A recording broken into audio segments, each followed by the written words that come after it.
All right, so about a week ago, Nancy Pelosi came out very strongly against student debt forgiveness, even with people like Chuck Schumer, who is an establishment Democrat through and through, calling on Joe Biden to eliminate up to $50,000 in student debt. Nancy Pelosi apparently thinks even that is too much. So I'm going to play you a clip from about a week ago, like I said, where she came out making these arguments that are really just ridiculous right-wing libertarian arguments against student debt cancellation. And then I'm going to show you a new article by Ken Klippenstein and I believe Ryan Grimm, who basically break down exactly why Nancy Pelosi is actually now opposing student debt forgiveness in this way. So first of all, let's just go ahead and watch this clip.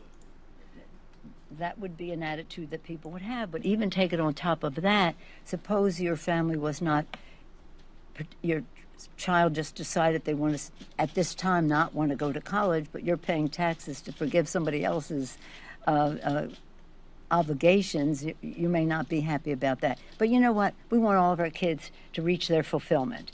To the extent that they want to go to college, we do not want them to be prohibited from doing that for financial reasons. I've had high school students come in here and say with their grades, they're able to be accepted in the Ivy League here and there, but their family's economic situation does not enable that to happen because they have to stay close to home to work, to be part of the family situation. So what we'd like to do is have an economy that is fair, that gives opportunity, and does not hold anybody back because of financial reasons. And again, how some people may view the relieving people of this obligation has to be viewed in a fair way, where we have something that gives opportunity. That's the big word. All right, so just a clusterfuck of random platitudes, in other words, that she's throwing out there. She's not really making any argument. The core of the argument that she's actually making in this clip is, again, a right-wing libertarian argument. She's saying, why should you,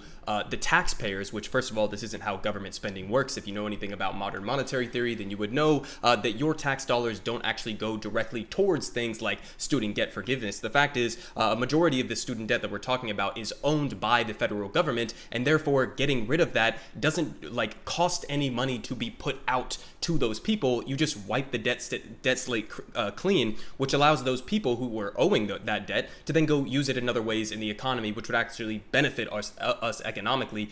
It wouldn't hurt us in any way, let alone hurt the taxpayers. But again, this is just a right-wing libertarian talking point. I could make the same exact argument that she was making there of, well, you don't want your tax dollars going towards something you might not be using. I could use that same argument against the fire department. Well, you wouldn't want your tax dollars going towards a fire department to put out a fire at somebody else's home. It's like, well, no, that's how taxes work. You're just making an argument that we should basically defund the government and defund all government programs because any money that we put in, you might not be using it at that given time, so therefore we shouldn't do it. Well, guess what? I don't want my tax dollars going towards bombing civilians in Somalia or Afghanistan right now, and yet somehow I don't get a say in that process, even though we're spending $1 trillion a year on our military budget. But when it comes to student debt forgiveness, now she's going to troll out this argument and say, oh, well, you wouldn't want your tax dollars going towards something you're not using. Well, you know, it's just a completely ridiculous, again, right-wing, libertarian, let's get rid of the government argument. So she doesn't actually believe this, okay? Let's make that very clear. She's just using these as talking points to deflect from the fact that she doesn't want to cancel student debt forgiveness. And so what is the actual reason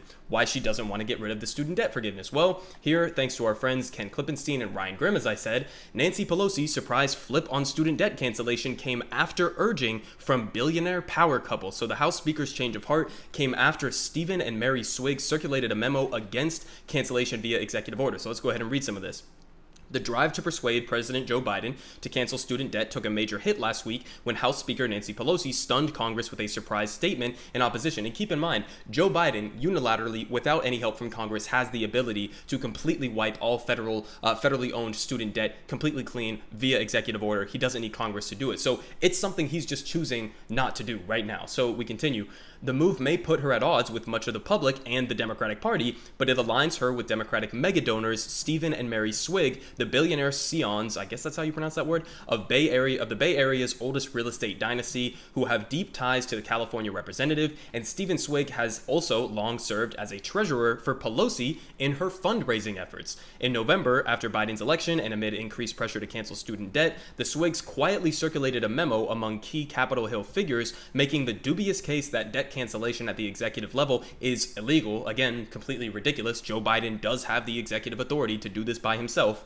The argument in the memo gets much of its weight by virtue of the wealthy couple who produced it, and as the Swigs are not just major funders of progressive nonprofits, but also have significantly bankrolled Pelosi and her House Democratic caucus. So again, just our system of open and brazen legalized bribery that we have in our political system here in the United States. The memo obtained by The Intercept was distributed to members of Congress by Freedom to Prosper, an organization founded by and for the Swigs. The couple has in the past directly lobbied Pelosi, according to two sources with knowledge of the meetings, in which the Swigs would suggest rhetoric or policy proposals that Pelosi would agree to adopt in some form. The source, like several others interviewed by the Intercept for this story, would only speak on the condition of anonymity, citing the Swigs' financial sway in progressive circles, and they have also contributed millions of dollars to the Democratic Party over the years. So basically, in a condensed form, Nancy Pelosi doesn't even believe in the arguments that she was just laying out in that clip that we just watched through. She doesn't believe that, oh, because you're not happening to go to college to get your student debt forgived,